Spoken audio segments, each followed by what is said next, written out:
Hey everybody, welcome back to my channel, Juju's Journey.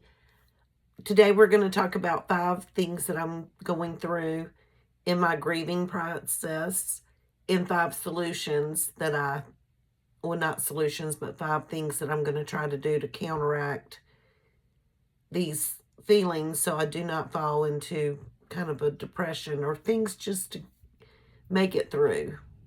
But if you don't know about me, my name is Juju. Of course, that's a nickname. It was given to me 35 years ago by my best friend's little boy when he was a toddler, and it stuck. My husband called me Juju. Now my grandchildren call me Juju, and my husband passed away a year ago, so I'm flying solo for the first time in my whole adult life. And so this channel is not really about just sadness, although I created it during the toughest time of my life. I mean, I'm still going through it. But it's just to uplift each other. Also, just to go through life and document and just know that we can survive. And we need a community. So whether it be adventures or budgeting or just talking, I mean, it's just a big deal that I'm actually coming on camera. So anyway, let's jump right into it. 5 things that I've noticed since Thanksgiving, or probably even a week before Thanksgiving. I'm angry. I'm having a hard time leaving my house. I don't want to go anywhere. I have absolutely zero motivation. Zero. I've got a lot of negativity. I'm kind of swearing for a lot of stuff that I shouldn't be swearing about. And I'm overeating, like binge eating. So let's just get into it. So for my anger, I'm not angry. Like, I'm not like angry at my husband for dying. I'm angry at two close family members that hurt his soul for no apparent reason. Like, they took, like, one kind of betrayed trust, meaning that my husband looked up to his older brother a lot, and when his mother died, he handled things quite not in the best interest of the whole entire family. Let's just end it at that. And my husband had a suspicion before he died, and it was really hard on him, thinking that someone he looked up to so much kind of was betraying him a little bit. And also, he loved him so much. And thank God my husband did not live to see that he was actually right. All of his little inner suspicions, they're right. But we're going to get that taken care of. So that's one thing. And then the other is one close family member who jumps off the deep end every now and again and just goes batshit crazy. She,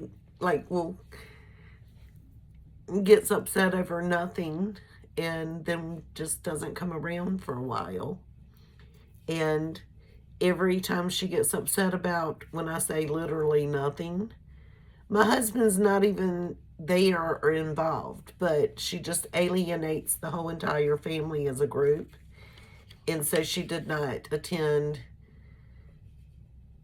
2 Thanksgivings before he died, the last 2 that he had, nor the last Christmas that he had. And she was able to say goodbye to him basically, 7 hours before he died. And she hadn't seen him in over a year. And so we always welcome her back with, yay, she's back. And then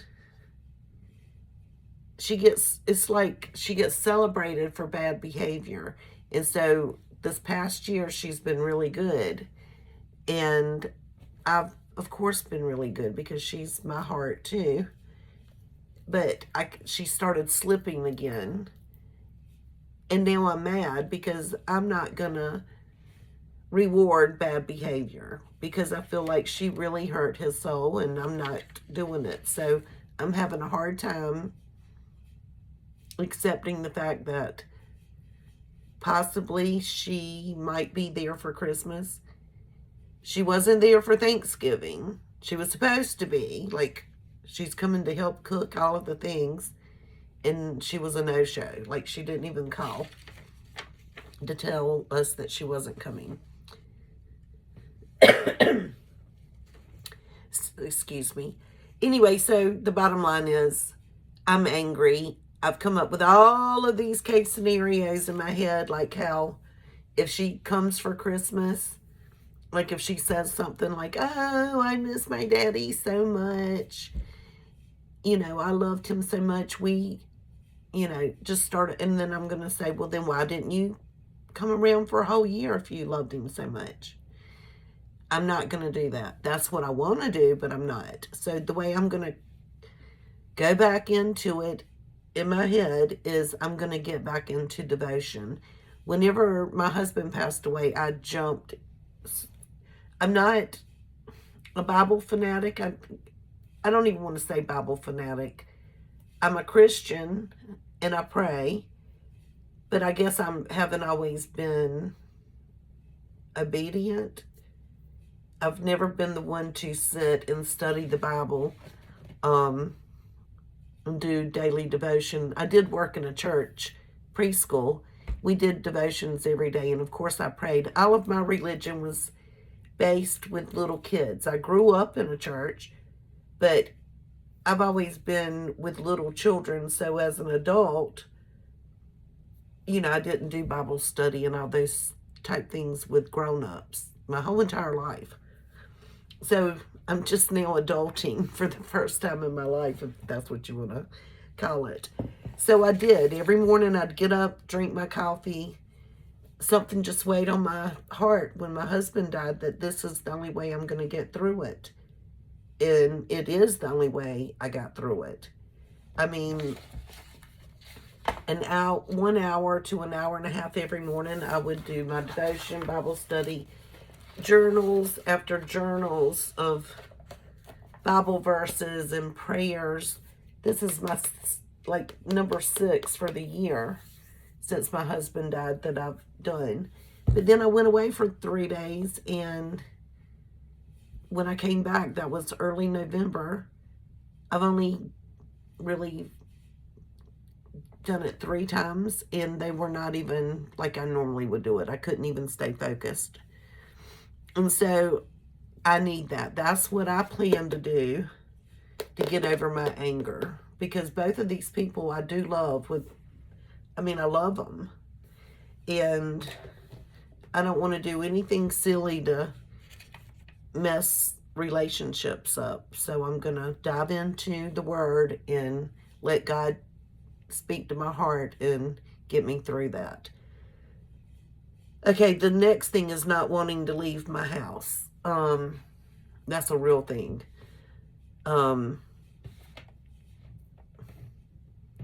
It's like pulling teeth. After Thanksgiving, I think I stayed home for 7 days straight. I did walk next door to my daughters, but that's it. And once school resumed, I do have to pick up my granddaughter every day from school. So if I have something I have to do, of course, I've got to go do it. But I could find any excuse in the whole entire book not to do it. I did go to our downtown Christmas lighting, and it was like pulling teeth to make me go. And even on this Saturday, we had decided to adopt 2 children with our local DSS. They're in foster care. And we as a family decided we were going to go shopping and buy these children their Christmas. And I thought that would lift me up a little bit. But I woke up on Saturday morning and I said, I'm not going. I'm just going to give money to all of my children and their spouses and say, y'all shop for me. I'm not going today. And so when one of my daughters called, I said, I'm not going. And she said, well, if you don't go, I'm not going. And then my other daughter called, and they merged the phone call, so there's 3 of us on the telephone. And then she said, well, if y'all are not going, then I'm not going. So I was just like, well, whatever. I guess I'm just going to go take a shower and go, because, now y'all are putting it on me that if I don't go, then these little children are not going to receive Christmas. And we've already signed up for it. That's horrible. Absolutely horrible. So I came upstairs all mad and just negative, negative, negative. And to take my shower and get ready. So as I'm in my closet picking out my clothes, I walk by this little office nook that I'm in. And this is one of my little devotionals.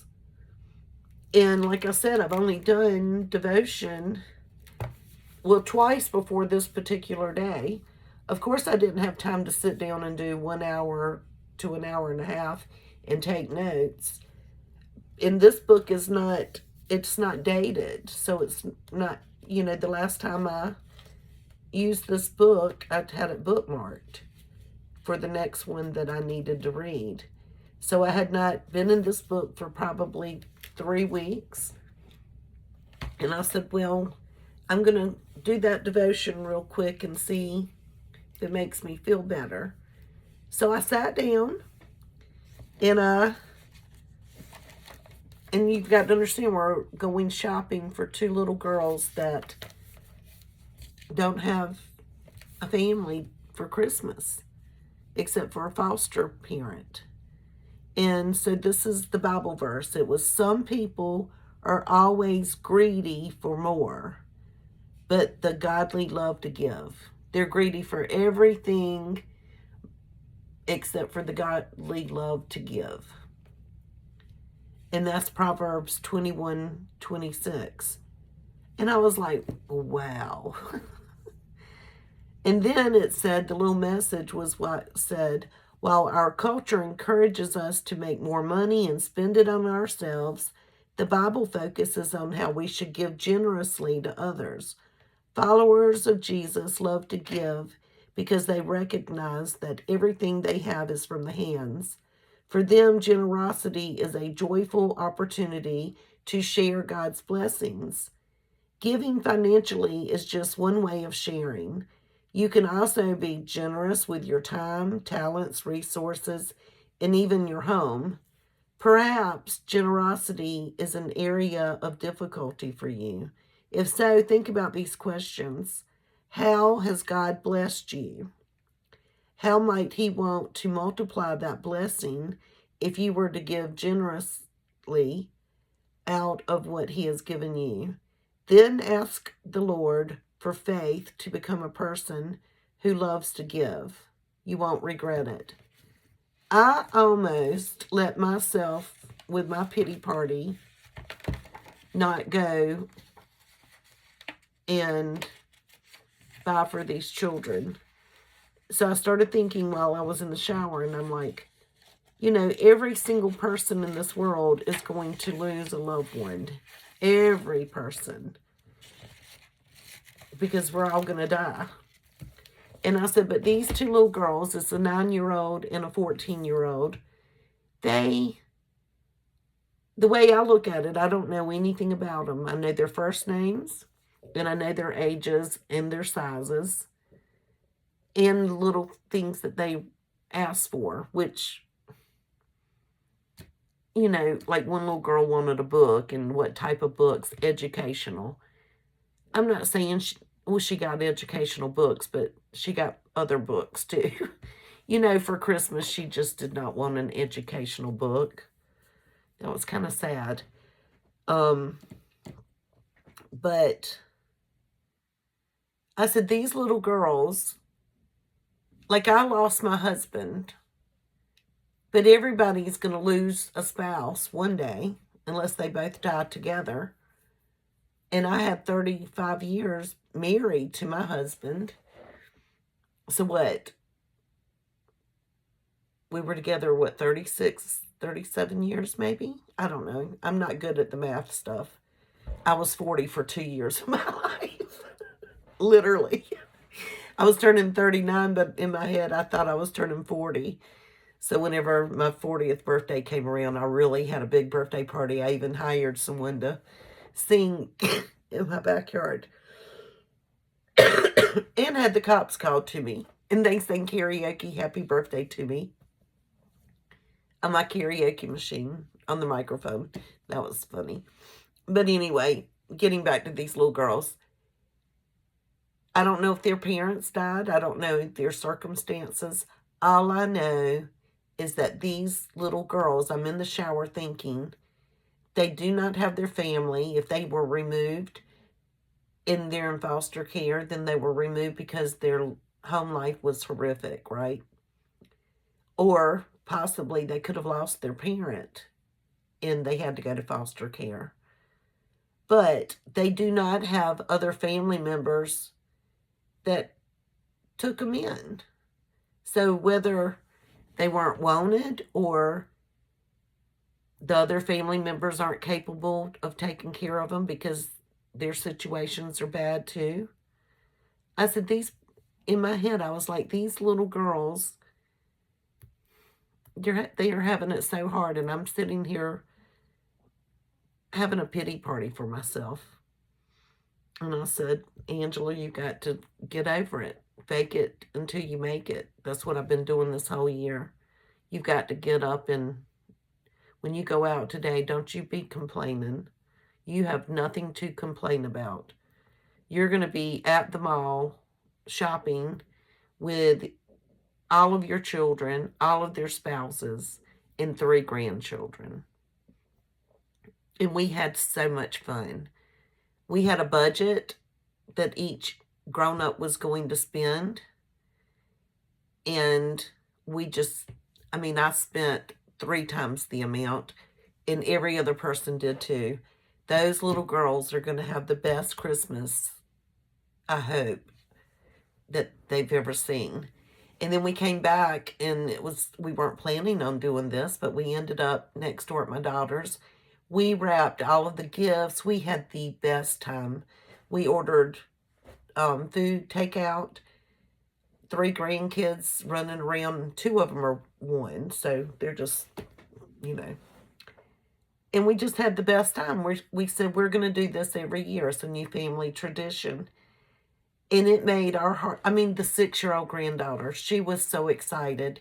She picked out so many things to give away. She didn't ask for anything. She didn't want it when we were wrapping. She didn't act like, how some children will say, I want that. I'm going to keep that. No, she didn't do it. She was so excited to give.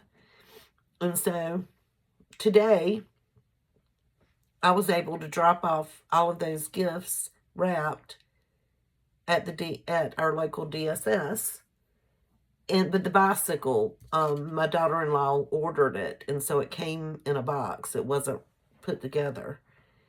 And so we never got it put together because we didn't have time, and plus we were thinking, I don't know. I really don't know what we were thinking. We did put a big bow on it with her name. And with the other, my whole car was loaded. In my hatchback, my back seat, and my front seat. Nobody could ride with me. And those were all wrapped gifts. And so DSS said that they didn't have anybody to put the bicycle together, and they didn't think the foster family could put it together either. And so if I could go try to figure out somebody to help me put it together. Of course, I have men, but today we had to drop off the packages. Today was the last day. And they were all at work. And so I was driving home, and I drove past the fire station. And I just pulled in and rang the little doorbell. And I said, I have a problem. And if you can't help me, can you help me find someone who might be able to put this bicycle together? DSS says they need it together, and they don't have anybody. They said, we've got you. Get the bicycle. We'll have it together in 10 minutes. Well, it took more than 10 minutes, but they were so sweet. They were decorating with lights. They're going to have a little Christmas thing for children tonight. They even invited me to come back and eat with them and paint with them. They were so sweet. They helped me. And so that just giving, that devotion and giving with a thankful heart, with a generous heart, has already blessed me already. So that's the way I'm going, like not leaving my house. I'm just going to force myself. I mean, I went out in the rain today, unloaded all of those packages, and I was blessed. I'm going to just make myself get up every morning and go. I mean, I look horrible. It's late at night, but I've been in the rain all day. But it's fun. I'm doing better. Since I started feeling this way, and since Saturday, I can already tell my mood is going up. So make yourself leave is what I'm going to do. Don't settle. Don't listen to those inner voices. Get up and do something. And I suggest giving, time-wise or something. Don't make it all about yourself. So as far as motivation goes, it was horrible, and it still is. I have not done anything that I planned to do just because I knew I had to go deliver that today. But when I say no motivation, I have not washed my bedding since like the weekend of November. Well, the wedding I went to was November 9th. So I have not washed my bedding since November 7th. I have not swept nor mopped my house, which is only me. I haven't cleaned my bathrooms. I haven't been washing my clothes like I should. I have washed this warm-up suit. I know I have a stain somewhere from lunch. We got hot dogs for lunch, and I spilled chili on me. But I have washed this warm-up suit every other day by itself because it's all the little lint's coming out. But because this has been me not leaving the house outfit. I did even wear it on Saturday. I washed it last night and wore it again today. And I might wash it again tonight so I can wear it again tomorrow. It's really soft though, and I'm all about soft, the way things feel.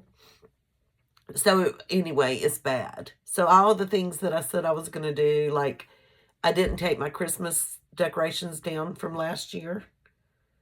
They've been up all year in my living room and dining room. So I said I was going to go in and go through it and give it to all my children during the Christmas season and only keep what I want to decorate with next year, because I'm definitely going to downsize on decorating. And I thought, since I waited 6 months, why not wait 6 more months, and instead of packing it up and not wanting to bring it down. I haven't done that, but how I'm going to try to change my not being motivated. You know, when you get behind on things and then you think, oh my gosh, I've got so much to do. Where do I begin? And especially if you're ADD, like I am, you just don't know where to begin. Your head is just thinking, and it's the strangest thing ever. If you have ADD, you'll understand what I'm talking about. But I'm going to make a list. I'm not going to put all the things that I need to do on that list, but I'm going to make a list of 3 things, and they're not going to be hard things, but 3 things to accomplish. But tomorrow I'm going to do my bedding, and while I'm in my bedroom, I'll go ahead and sweep and mop and dust and get it all cleaned, and so when I go to bed, I'll feel accomplished. But then I'll add a few more things, because I'm planning on doing that right time I wake up in the morning. Strip the bed, get it in the wash, before I even make my first cup of coffee. And then if I do that, then hopefully I'll just feel motivated to keep on doing a few more things. But, and then after that, the first thing I'm going to do when I wake up is make my bed, because I haven't made my bed in over a month. And sometimes when you make your bed, if you don't do anything else, you can always say, at least I accomplished that. So what I'm going to do to start getting myself more motivated is do that every single morning. And I'm also going to do that, and I'm going to do my devotion. No matter what, while I make up my bed, make my coffee, and come do devotion. I'm not going to pick up my phone and play some game that I've been doing during my depression. Those are two things, and then I'll add to and try to just pick things that I know I can accomplish kind of fast and get that area done, and then just move on. I think that's the only way I can get back to trying to make myself feel motivated. But if you have any ideas, please leave a comment and let me know. And like I said, I've been negative about everything. Ugh. Like I've been having a hard time finding joy in anything. Like if somebody tripped and fell and probably broke their arm, I probably would have laughed. You know? Well, I would, I don't know. My mind has really gone like, what? I've just been so negative. It's crazy. I mean, I woke up this morning and I was negative, especially when it was raining. And I knew I had to go drop off all of that stuff. And the bad thing about it is my car, actually, I didn't leave my house yesterday, which was Sunday. That's okay on Sundays. So my car was still next door at my daughter's because we backed it up near the back door so we could load it with all the Christmas gifts. And I just left it that night because all of my other kids were parked, and it would have been like, can you move your car so I can get out situation. So my car was next door. So, and I had 4 eBay orders to ship out. So I got that done this morning. That kind of keeps me motivated. I'm not listing, but if I sell something, of course I've got to ship it out. So I had to get those orders ready. But then I'm like, ugh, I can't walk from my house to that over there with these orders. So I put them in my living room next to the front door, walked next door, got in my car in the rain, drove out. Then I had to come back to my house, go in and lug out those packages in the rain. Then I went and dropped off the stuff in the rain and had to unload my car, of course. And then had to go to the post office, get back out in the rain, and then try to figure out how I was going to put this bicycle together. I wasn't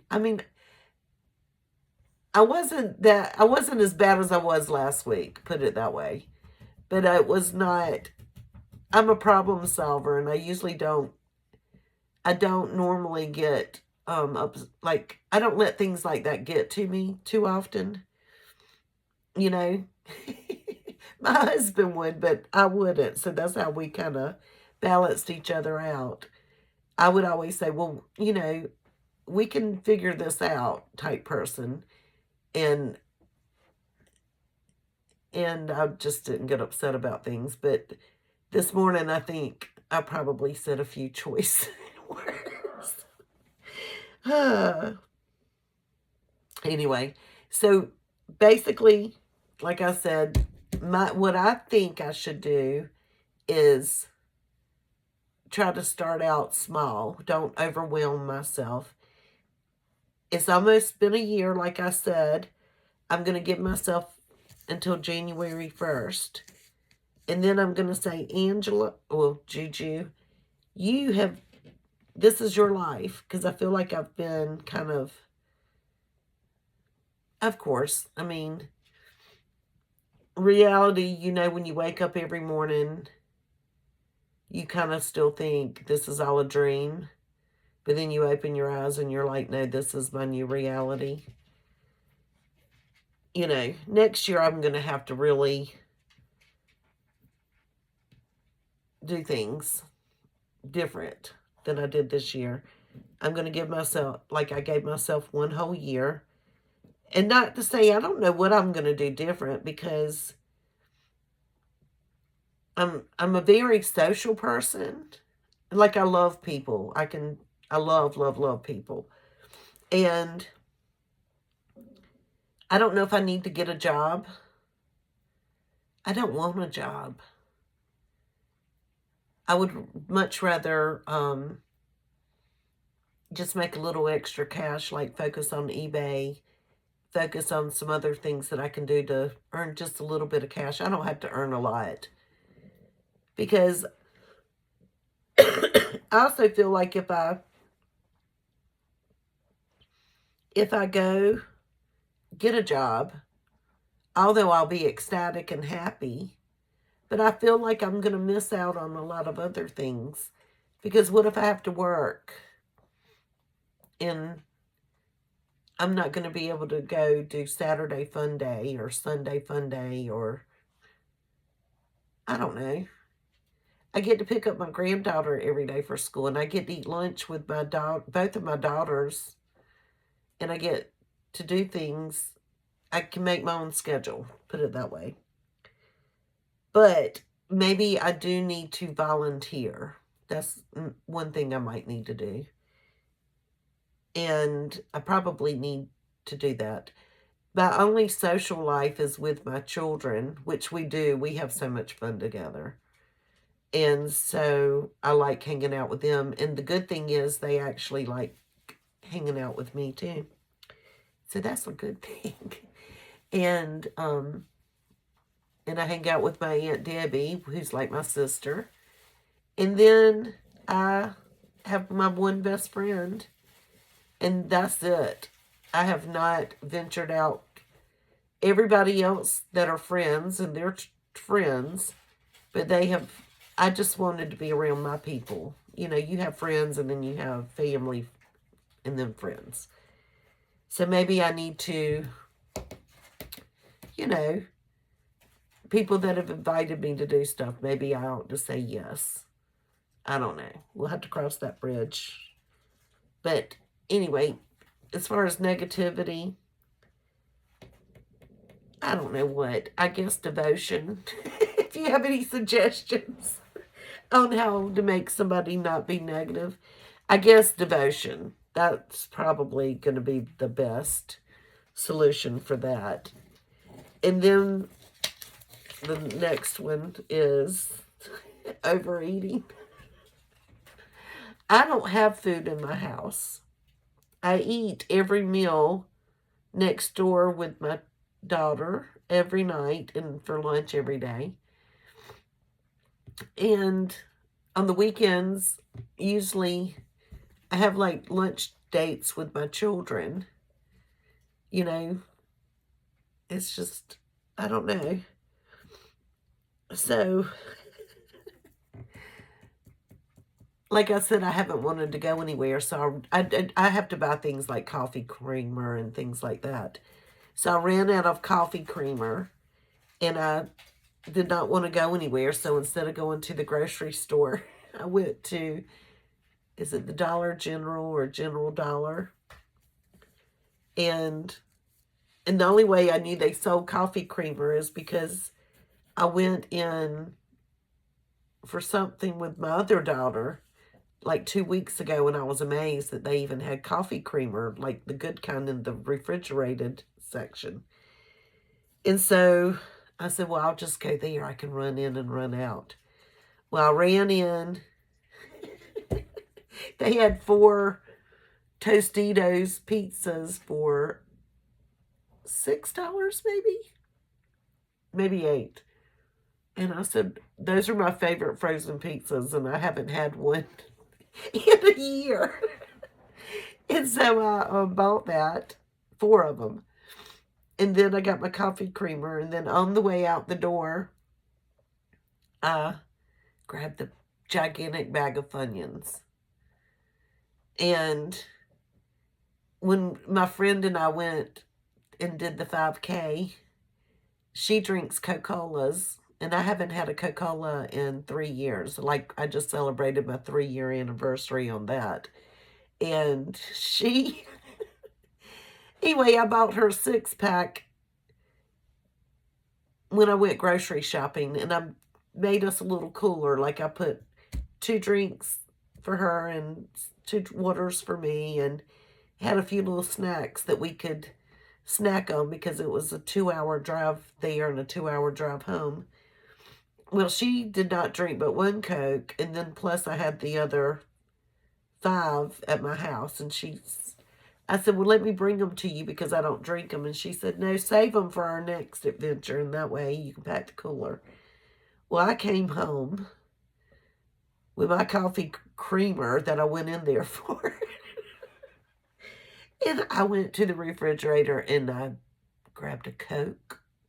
And then I ate that whole entire bag. Not just a little bit. I ate the whole entire bag of Funyuns and drank that whole Coke.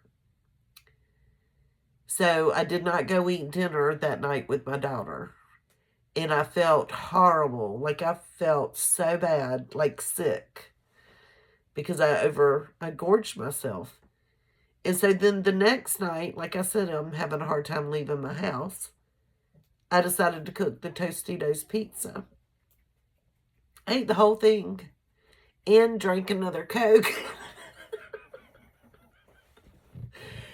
And I felt the same exact way. It was horrible. I don't know, but I decided that this is another thing. I had bought some little Hostess cakes to take to my uncle. He's in an assisted living home in my hometown, and I was going to take those to him. And so they're brand new in the box. They've been here for a month. I think they had 4 or 5 little cakes in them. Well, I decided, well, I can open the box and eat one, and then he won't know the difference because he has Alzheimer's. Okay, so then I ate one of those and drank a Coke. I don't know how many Cokes we have left. I didn't drink the Coke all in one sitting, so it took me several hours. Well, I ended up eating like 2 Hostess cakes. But for some reason, I decided then, like the next day, that I'm going to eat them all because they've got to get out of my house. If I eat them and they're gone, then I won't eat them the next day. So I made sure I drank all of the Cokes, ate everything, well, not the pizzas, but I ate everything that was bad for me so it would be gone. Oh, and a whole box of chocolate-covered cherries.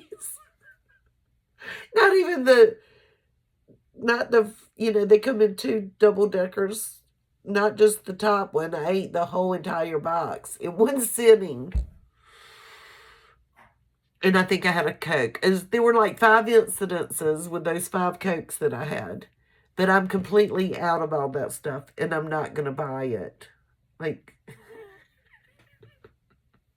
I'm not going to, if it's not in my house, I can't eat it, right?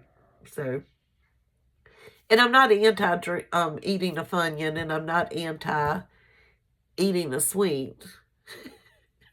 But I cannot be grieving and feeling sorry for myself and being depressed with food around. So anyway, that's what I plan to do to help with those things. But if you have any suggestions on how we should move forward, I did not go to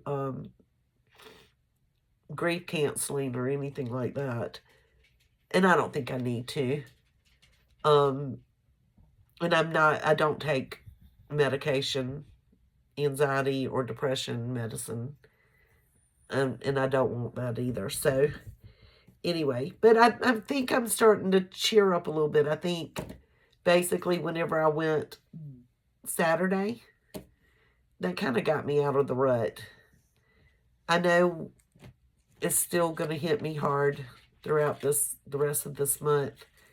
December has never been a good month for me. And I know that I say that laughing, but okay, so I got married on December 13th, and that's fine. Okay, so my husband died December 11th. I had to celebrate my first anniversary without him the day before I buried him. But anyway, let's not go there. So December 13th was my anniversary. I had one daughter. My very first December baby was December 26th. But like 12:15 a.m. December 26th. So after I had already done Santa for 3 children, gone, to grandma's house and another 2 houses to eat and unwrap, come home, I went to labor. And nobody wanted to be at the hospital. Nobody, the doctors, nobody, because it's Christmas night. Anyway, so I had her on December 26th. And then, seems like when they were a little bit older, my little ones, I think one was 4 and one was 2, they caught a stomach virus on Christmas. And so we were throwing up literally the whole entire Christmas day. Then when I got pregnant with my 3rd child that I actually gave birth to, she came on December 22nd. But yet, while I'm in the hospital with her, I'm like, I need to go home because now I have 4 children waiting on me at home to do Christmas, and then I have a newborn. Like, I've got to go home. So I think they let me out the 23rd. And then my mother died 2 days after Christmas. That was bad. She was in the hospital. But Christmas has always been extremely stressful for me. And plus we had 2 families like mine and my stepdaughters. Like, we would always have to wait. Like, okay, we're coming to get them now. Are y'all done? Everything was just always hectic. But now I get to sit back and just kind of take it easy and let everybody else be hectic. But I'm never going to be the grandparent that says, no, we eat at 12 and you need to be here. I never understood, like, why we couldn't do Christmas Eve or, I don't know. Both my family and my husband's family, they were adamant. And I felt like the kids needed to wake up and have Christmas and play with their toys and enjoy the day. And I thought grandparents would be a good idea for them to just kind of visit us. But no, even whenever I had my baby on the 22nd, I left my husband at home with a newborn because they were adamant that I had to come over with my children so they could watch them open up their Christmas gifts. Although it was the next town over, 20 minutes away. But I did it. But anyway, I'm not trying to be gloomy. I'm sorry. But I feel like December is a bad month for everybody that has lost someone, but then also people with depression. And I want us to lift each other up. I don't want it to be... I think we need to be there for each other. And so if anybody watches this, I don't have a following, of course. I think only 10 people have watched my videos. But I'm going to keep making them because, first of all, I never thought that I'd have enough courage to show my face. Nobody in my family knows I'm doing this. But it's to be accountable, like even to myself. It's kind of like a journey. I want to see where I started in my lowest point and see where I go. It's going to be my journey on healing and growing and just doing things that I have to do now solo, whether it's budgeting, whether it's painting. I've never painted my walls. My husband always did that. I hate to paint, but I want to make my studio up here, not because of YouTube. I'm turning my master bedroom upstairs into my craft room, and that was something we were doing before he passed away. And so I have a big bedroom, and so I'm not planning on staying in this house forever, but it would be a good idea to get everything kind of organized and at least let me do something fun that I enjoy doing. Because right now I do not enjoy my house. But, I mean, I literally do not even go in. I don't enjoy, like, I don't watch television in the den. I do not go to the living room. I do not go to the dining room. There's 2 guest bedrooms. Downstairs I don't go into. I don't go into the bedroom next door. I sit in the kitchen. I come upstairs. I've turned this little area into my office. This is where I do devotion. I feel like if I did this, then I could at least maybe get motivated to go in there and turn that into a craft room. Like I want a pretty craft room. And anyway, I could just talk and talk, and I need to get off. It's already almost 46 minutes. But I'm going to leave y'all with this. My favorite Bible verse that I came across whenever I was doing devotion. And it's, may the Lord bless you and protect you. May the Lord smile down on you and be gracious to you. And may the Lord show you his favor and give you his peace. And that's number 6, 24 through 26. I lost my wedding band last week. I got too fat and it won't fit my ring finger. So I didn't wear it for a while, which was okay with me and my husband because, you know, we were married forever. And I don't really wear jewelry. So I was wearing it on my pinky. And it fell off and I couldn't find it. And it's like the 3rd time it's done that. So I did eventually find it last week. And so now I'm wearing my wedding band on my necklace. And then this is his thumbprint. They do that now they'll take their thumbprint when someone dies. And they'll give you, anyway, there's a company. There's a number. I guess the funeral home puts it into some database or whatever, and you can get their thumbprint on a necklace. So these are special to me. So I'm not going to lose this anymore because now it's on my necklace. And then I realized too I can take my glasses and it can hold my glasses. It's got multi-purposes. I tell you, I live a sad life. Oh, Juju, you have got to snap out of it. But anyway, y'all have a very, very happy